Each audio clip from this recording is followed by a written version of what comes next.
जब काबिल ने हाबिल को पत्थर से कुचलकर मार दिया, काबिल को अब पछतावा हुआ। मैंने अपने ही भाई को मार दिया।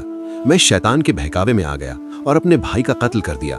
वो अपने भाई को देखता है कि वो मर चुका है, खून बह रहा है। अब वो क्या करे?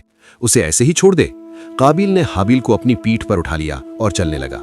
उसे नहीं पता था कि क्या करना है। उसने कभी किसी के मारे जाने के बारे में नहीं सुना था, कभी मौत के बारे में नहीं सुना था। वो परेशान था कि लाश का क्या करे। इसी पल अल्लाह ने काबिल के सामने 2 कौवे भेजे। एक कौवे ने दूसरे कौवे को मार दिया और मारने के बाद उसने जमीन में एक गड्ढा खोदा और मरे हुए कौवे को उसमें दफनाकर मिट्टी से ढक दिया। काबिल ने यह देखा और समझ गया कि उसे अपने भाई के साथ क्या करना है।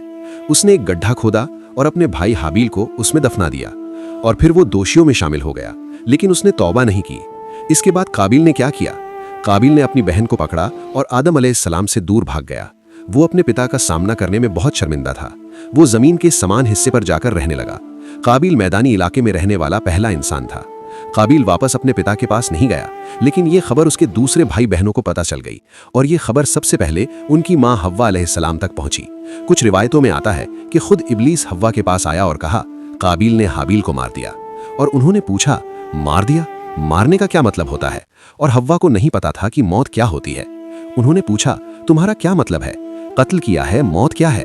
इब्लीस ने बताया, इसका मतलब है कि अब वो ना खा सकता है, ना पी सकता है, ना बोल सकता है, ना ही चल सकता है। तब वो रोने लगी। आदम अलैहिस्सलाम हव्वा के पास आए और पूछा, क्या हुआ?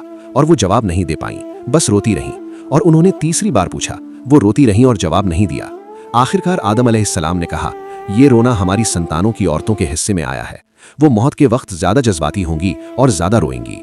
आदम अलैहिस्सलाम इस खबर पर खामोश रहे, लेकिन उन्होंने हव्वा से कहा कि ये गुण हमारी बेटियों में आगे भी चलता रहेगा। और फिर काबिल ने अपनी बहन के साथ मिलकर बच्चे पैदा करना शुरू किया। ये था इस जमीन का पहला कत्ल। उस वक्त ना कोई जंग थी, ना कोई ग्रुप, ना जिहाद का कोई हुक्म, फिर भी खून बहा। वजह मजहब नहीं थी, वजह थी इंसानी जलन और शैतान का धोखा। आज तस्वीर उल्टी है। दुनिया में कहीं भी हिंसा होती है, इल्जाम सीधे इस्लाम पर आता है। कहा जाता है इस्लाम आतंकवाद को बढ़ावा देता है। कहा जाता है कि कुरान में सूरत तौबा आयत 5 में डायरेक्ट हुक्म दिया गया कि गैर मुसलमानों को जहां देखो वहीं कत्ल कर दो। ये दावे हकीकत नहीं, गलत फहमी है। और गलत फहमी अक्सर अधूरी जानकारी से पैदा होती है।